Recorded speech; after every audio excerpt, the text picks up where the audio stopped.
प्यारे बच्चों, सुप्रभात। गणित की ऑनलाइन कक्षा में एक बार पुनः आप सभी लोगों का स्वागत है। पिछले टर्न पर हम लोग त्रिकोणमितीय फलन और त्रिकोणमितीय समीकरण के बारे में अध्ययन किए। उससे संबंधित प्रश्नों को हम लोगों ने हल किया। ठीक, जो इम्पॉर्टेंट प्रश्न थे प्रश्नावली से संबंधित उसको बताया भी गया। ठीक, आगे का जो चैप्टर है वो है गणितीय आगमन का सिद्धांत, जिसे हम बाद में पढ़ेंगे। उसके आगे का जो काफ़ी इंपॉर्टेंट चैप्टर है वो है सम्मिश्र संख्याएं, अंग्रेजी में कहते हैं कॉम्प्लेक्स नंबर। लिखा हुआ है सम्मिश्र संख्याएं, कॉम्प्लेक्स नंबर। इसके बारे में हम लोग अध्ययन करेंगे कि सम्मिश्र संख्याएं क्या होती हैं, ठीक है ना, इनके गुणधर्म क्या है। अब देखिए, हम लोग जानते हैं जो अभी तक पढ़ा भी गया है वो पढ़ा गया 1 लेकर के 2 3 अनंत तक। इसको कहा गया प्राकृतिक संख्या कहा गया। ठीक, शून्य शामिल हो गया, पूर्णांक हो गया, फिर 0 1 2 3, फिर -1 -2 -3, धन पूर्णांक ऋण पूर्णांक।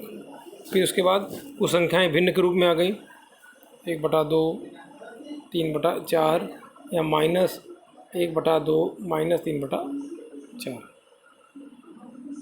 ठीक, इनको कहा गया परिमेय संख्याएं कहा गया। या कुछ संख्या ऐसी आ गई कर्ण में 3, कर्ण में 2, इस तरह की संख्याएं आ गई।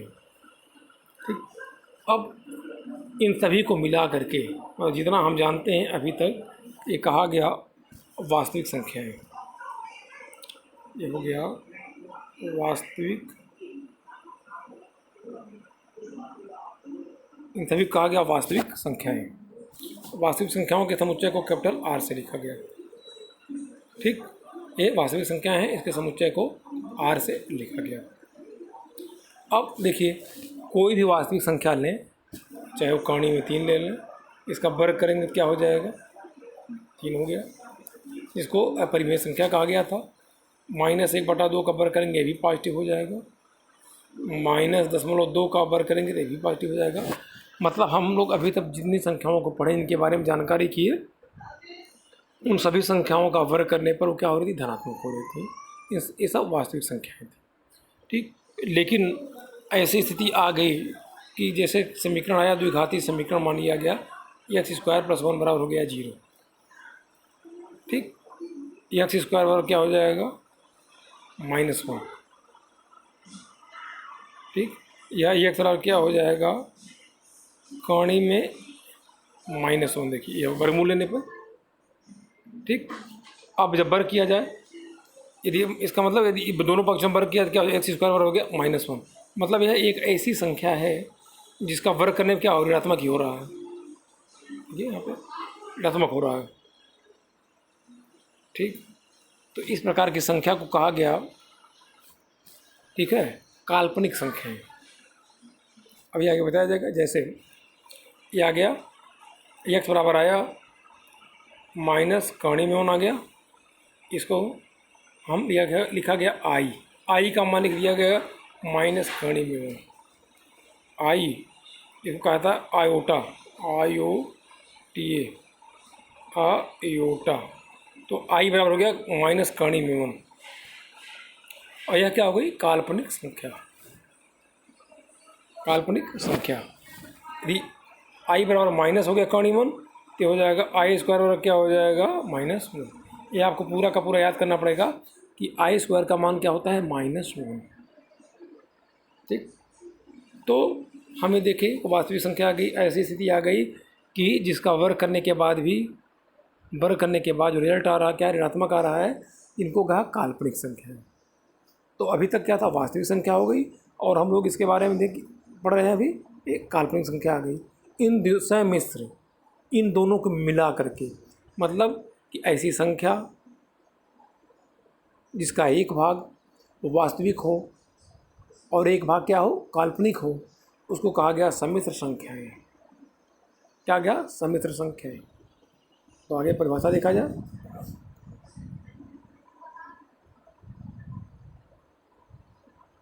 यहाँ पे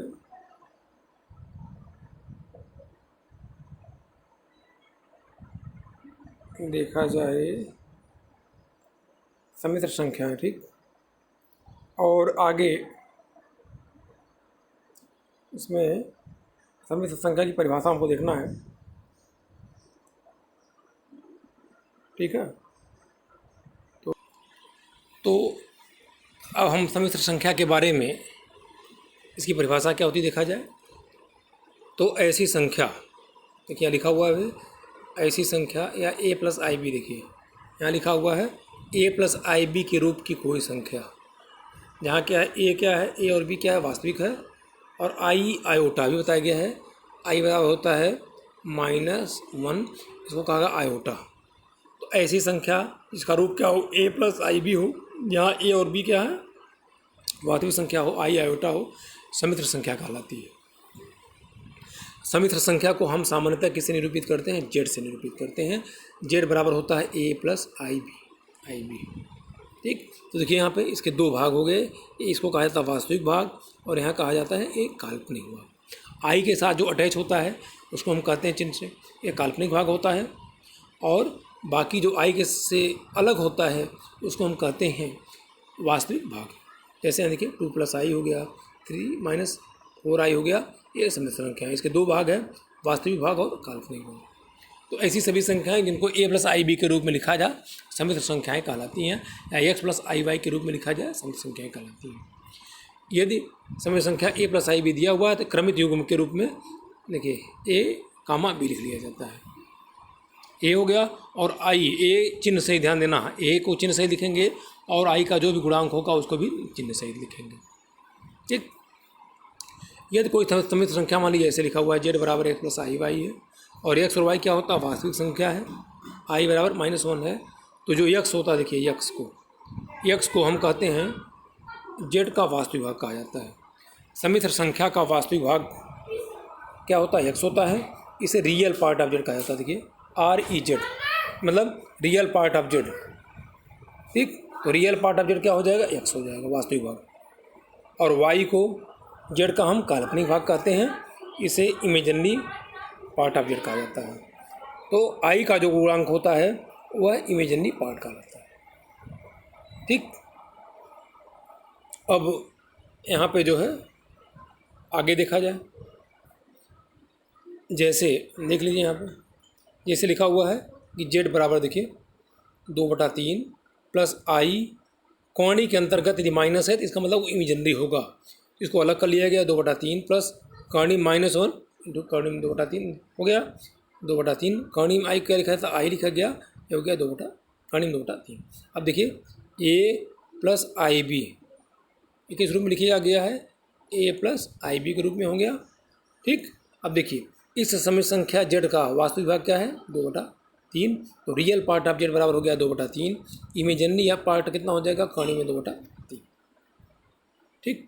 अब और कुछ देखा जाए, नोट्स के इंपॉर्टेंट है, कह रहा है कि कोई सम्मिश्र संख्या दिया हुआ है, z बराबर a प्लस आई बी दिया हुआ है, तो यह शुद्ध रूप से केवल वास्तविक होगा। कोई भी सम्मिश्र संख्या वास्तविक तभी कहलाती है यदि और केवल यदि उसका इमेजिनरी पार्ट या काल्पनिक भाग क्या हो, शून्य हो जाए।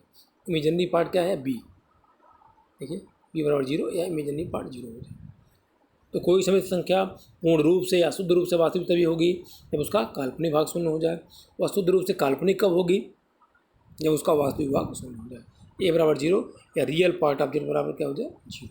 तो जब रियल पार्ट 0 होगा तो काल्पनिक कहलाएगी, और इमेजिनरी पार्ट 0 होगा तो वो पूर्ण का वास्तविक कहलाएगी, ठीक। यदि किसी सम्मिश्र संख्या का काल्पनिक भाग तथा वास्तविक भाग दोनों क्या हो, शून्य हो, दोनों, यदि किसी सम्मिश्र संख्या का वास्तविक और काल्पनिक भाग दोनों शून्य हो तो क्या कहलाती है, शून्य सम्मिश्र संख्या कहलाती है। क्या कहलाती है, शून्य सम्मिश्र संख्या कहलाती है। जैसे लिख दिया गया z बराबर a प्लस आई बी लिखा हुआ है, a प्लस आई बी एक सम्मिश्र संख्या है, तो 0 तभी होगा जब वास्तविक भाग अलग से 0 हो जाए और काल्पनिक भाग अलग से 0 हो जाए। तो कोई सम्मिश्र संख्या शून्य सम्मिश्र संख्या तभी कहलाएगी जब उसके वास्तविक और काल्पनिक भाग दोनों अलग अलग शून्य के बराबर हों, ठीक। अब आता है काफ़ी इंपॉर्टेंट है भी, एक से प्रश्न आता है कि सम्मिश्र संख्याओं की समानता, equality of the complex number, ठीक है। Equality of the complex number. तो देखिए, दो समित संख्याएं आपस में बराबर या समान तभी होंगी जब दोनों के वास्तविक भाग और काल्पनिक भाग आपस में अलग अलग बराबर हों। दो समित संख्याएं आपस में समान कब होंगी? जब दोनों के काल्पनिक भाग आपस में और वास्तविक भाग आपस में अलग अलग समान हो। जैसे यदि Z1 बराबर A प्लस IB लिखा हुआ है, Z2 बराबर C प्लस ID है, दूसरी समित संख्या है, ये दो समित संख्याएं हैं। तो यदि Z1 बराबर Z2 या ये कहा जाए A प्लस IB बराबर क्या होगा? C प्लस ID तभी होगा जब उसका वास्तविक भाग इस समित संख्या का वास्तविक भाग इसके वास्तविक भाग के बराबर हो जाए और काल्पनिक भाग के बराबर हो जाए। मतलब A प्लस IB बराबर C प्लस ID तभी होगा जब A बराबर क्या हो? C हो जाए और B बराबर क्या हो जाए? D हो जाए। तो दो समित संख्याएं आपस में समान तभी होंगी जब उनके वास्तविक भाग तथा काल्पनिक भाग आपस में अलग अलग बराबर हो।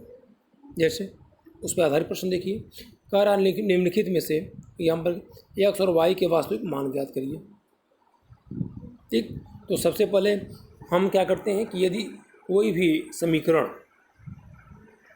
जिसके दोनों पक्षों में समित संख्या दी हुई है तो बाएं पक्ष को भी हम A प्लस IB के रूप में लिख लेते हैं और दाएं पक्ष को भी हम A प्लस IB के रूप में लिख लेते हैं। मतलब वास्तविक भाग अलग लिख लेते हैं, काल्पनिक भाग अलग लिख लेते हैं।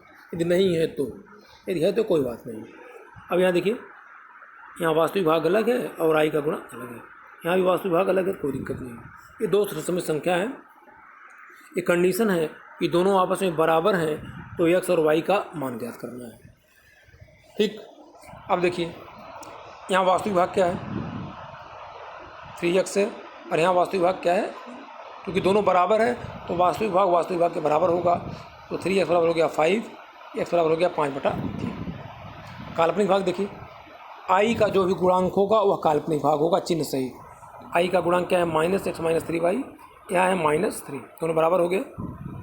ठीक, x का मान कितना है? 5/3, हल करके y का मान हो गया -4/9। इस प्रकार से हम x और y का मान ज्ञात कर लिए। इस तरह कई प्रश्न मिलेंगे आपको, आप हल करके देखिएगा। ठीक, अब एक चीज़ और देखा जाए, जैसा कि देखिए i बराबर क्या होता है बताया कि हम i बराबर हो गया माइनस कड़ी में 1, इसका वर्ग करेंगे तो क्या हो जाएगा? i² बराबर -1। i क्यूब को लिखना हो तो i क्यूब को ऐसे लिखा सकता है, i² गुणे i लिखा सकता है। i² का मान क्या होता है? -1 होता है गुणे i, ये हो गया -i। i पर पावर 4 क्या होगा? i² गुणे i² घातांक जुड़ जाता है, i² का मान -1 और i² का मान -1 दोनों गुणा 1 हो जाएगा। तो हमको याद करना है, कहीं भी आएगा जहाँ ये सीधे लिख देंगे i² बराबर -1, i क्यूब जहाँ आएगा वो -i हो जाएगा और y पर पावर 4 बार हो जाएगा 1 हो जाएगा। ठीक, अब महत्वपूर्ण ये भी परीक्षा में आता है, कहता है समित संख्या को a प्लस IB के रूप में लिखिए। a प्लस IB के रूप में लिखने का मतलब कि i का घात 1 होना चाहिए उस समित संख्या में और एक उसका वास्तविक भाग भी हो और काल्पनिक भाग हो। ठीक, तो यहाँ लिखा हुआ देखिए, एक ये संख्या दी हुई है, NCERT प्रश्नावली 5.1 का पहला प्रश्न है। दिखाओ 5i गुणे -3/5i, 5 कैंसिल हो जाएगा, माइनस हो गया 3 हो गया i गुणे i² का मान क्या होता है? -1 होता है, मतलब हो गया 3 आ गया हमारा हल करने के बाद। लेकिन हमको a प्लस IB के रूप में लिखना है, तो देखिए 3 प्लस केवल वास्तविक दिया हुआ, काल्पनिक भाग भी लिखना नहीं है, तो a प्लस 3 प्लस 0 गुणे i करेंगे तो क्या हो जाएगा? 0 हो जाएगा। तो हमारा जो आ गया, ये आ गया 3 प्लस 0 इंटू i, देखिए a प्लस IB के रूप में हो गया। ठीक, तीसरा देखिए, ये वो लिखा हुआ है i पे -39। हम जानते हैं घातांक को जब उसका अंश से हर में या हर से अंश में ले जाते हैं चिन्ह बदल जाता है। i पे घात -39 है, ये हो गया 1/i पे पावर 39। ठीक, अब हमको इसको करना क्या है कि a प्लस IB के रूप में लिखना है। IB के रूप में लिखने का मतलब कि कहीं i कहाँ होना चाहिए? अंश में होना चाहिए, नीचे नहीं होना चाहिए। ऐसे नहीं है कि a plus 1/a plus IB हो गया, i हमेशा अंश में होना चाहिए और वास्तविक भाग अलग हो जाए और काल्पनिक भाग अलग हो जाए। देखिए यहाँ पे ये वास्तविक भाग अलग हो जाएगा और ये काल्पनिक भाग अलग है। यहाँ इसको अलग हम नहीं कर सकते, ठीक। तो यहाँ आई नीचे आ 39 आ गया। अब आई पे सबसे घात जो मालूम क्या है हमको, आई पे घात 4 का मान मालूम है कितना होता है, 1 होता है। आई पे घात 4 का मान क्या होता है, 1 होता है। तो सबसे पहले यदि 4 से ज़्यादा घातांक दिया हुआ है तो सबसे पहले करते हैं क्या, हमारा देखिए बहुत आसान तरीका है। 4 से 39 दिया हुआ है तो हम 4 से भाग दे दें, 4 नमा 36 हो जाएगा। यह भागफल हो गया और ये हो गया शेष, ठीक।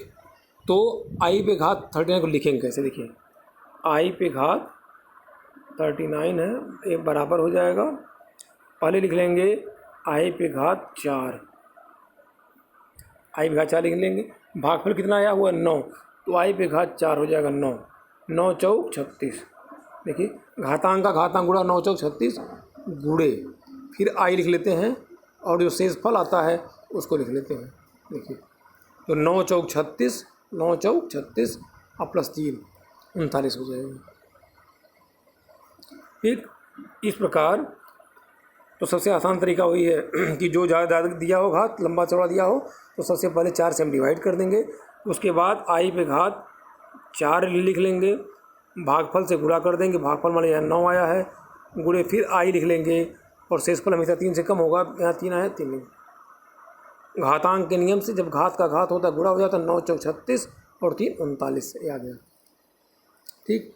अब आई पे घात 4 का मान कितना होता है, आई पे घात 4 का मान क्या होता है 1।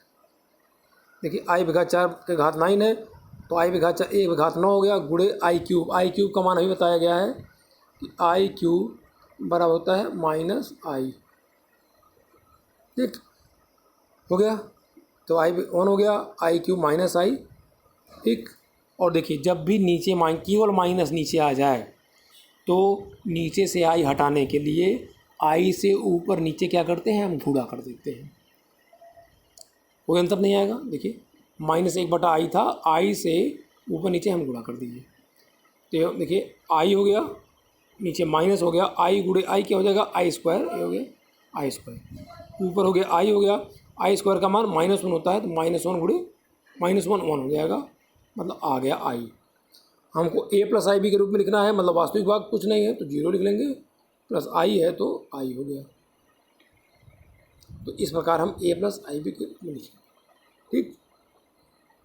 एक और देखा जाए जो काफ़ी हर साल लगभग आया है, ये भी 6वीं परीक्षा में आता रहा है, ये कह रहा 1 माइनस आई पे घात 4 को a प्लस आई बी के रूप में लिखिए। तो ये ध्यान देना हमेशा कि a प्लस आई बी के रूप में लिखने का मतलब हुआ कि आई का घात कितना होना चाहिए, 1।